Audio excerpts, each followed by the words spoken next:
So I've got a client who his wife was deported back in June, and he spoke to the newspaper about how hard it is to get your wife deported.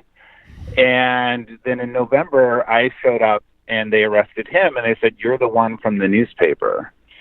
And he has no criminal history, no record other than the fact that he came here 16 years ago without papers. And he's got 2 U.S. citizen daughters. And it's interesting, actually, looking at the government evidence packet, they basically spent like 5 months from the date his wife was deported till November following him around. It's really odd. It's a really, really weird case. But they set the bond at $25,000, which is so much money. And well, also, I mean, and so isn't the theory that they put bond there because you're a flight risk, right? I mean, right. Isn't the idea? Right. He's just exactly the opposite.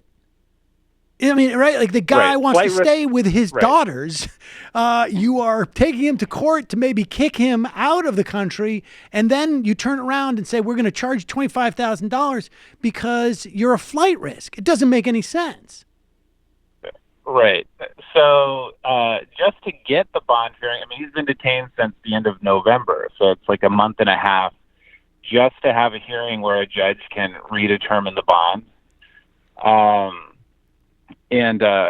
So anyways, they lowered the bond to $5,000 and he paid it and got out, which is great.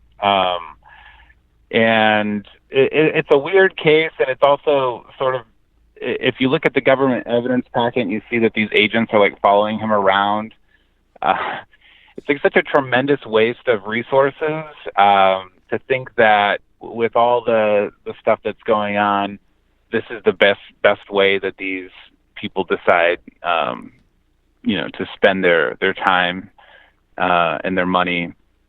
It's really pretty crazy. And so yeah, things right now, I think he's got a good case for winning his green card. So we'll see what happens with that. It's going to take probably 6 to 8 years for his removal case to finish because the courts are so backlogged. But they're trying to hire new judges, and Jeff Sessions is trying to, basically undermine the rule of law. So we'll see what happens. But isn't this in the next little bit? Isn't this, in some level, what in practice Mitt Romney's, prescription of self-deportation looks like? Like, we're going to spend money not just on what would be, I guess, vanilla immigration enforcement, but we're going to severely and publicly punish people regardless of their sort of legal status, so that we send a message that no one in the community, regardless of your legal status, are safe. And we're going to create as much paranoia and fear as possible in certain communities as a way of basically keeping people from coming into this country or staying in this country. Yeah, not just that, but like if we do arrest you, it's going to take a month and a half to have a judge decide if we need to keep you locked up or not. And we've had people with really, really good removal defense who, after 2 or 3 weeks in these detention centers, which are terrible, they say, forget it. Like, I'd rather be deported tomorrow than, stay in here for another 3 or 4 months fighting a case that we know we can win. And so that's definitely part of it. I actually think, in a way, Mitt Romney somehow gets credit for being, I guess he's like less insane than Trump, but the self-deportation thing in a way is more cruel than putting everybody in removal proceedings and giving them the opportunity to like fight to stay, because there are removal defenses that you can present before a judge if you're placed in removal proceedings. But if your goal is just to make it so shitty that people would rather go back to a war-torn country or a third world country than stay here, then there's something actually more cruel about that, in a way.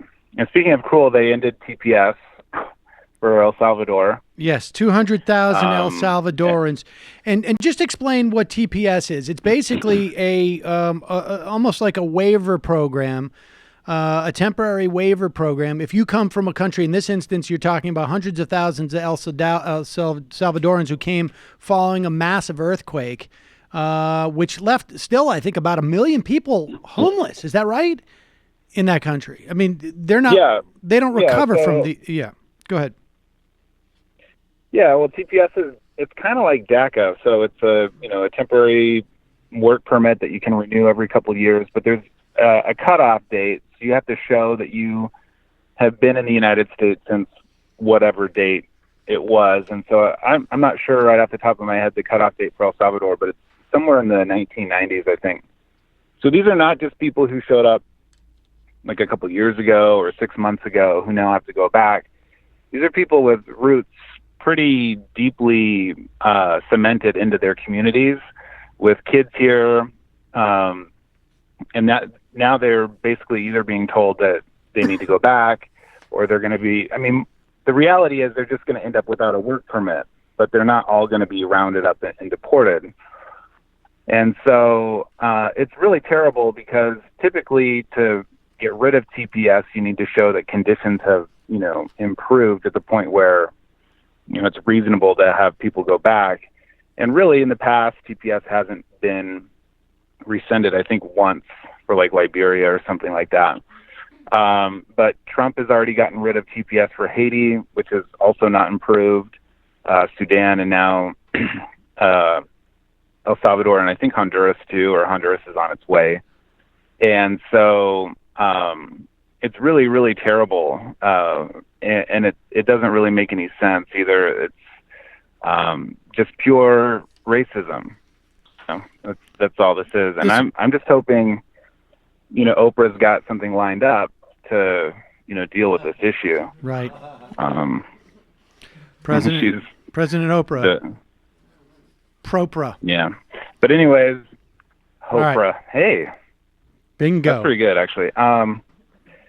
One super last thing that flew under the radar last week, Jeff Sessions referred a case to himself.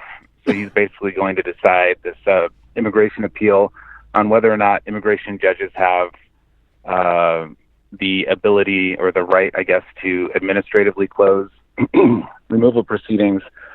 And that was something that was done a lot during the Obama administration for low priority cases, for people who were in removal proceedings but maybe had lots of kids or time in the country. Excuse me. And basically this is seen as sort of a precursor to reopening all the administratively closed cases that were closed during the Obama administration. Oh, geez. So in other words, taking people and dumping them back into removal proceedings. So unbelievable. Yeah, it's pretty rad. All right. Well, appreciate it. Thanks for taking my call. Yep. Thank you. Always with good news. This is a real feel-good show today. Hi, folks. Sam Seder here. We still need your help on our Patreon page. YouTube ads have come back, but not nearly as much as we had before. So if you can help us out, any little bit helps. Head over to our Patreon page right at this URL, and you'll help us keep helping you by making videos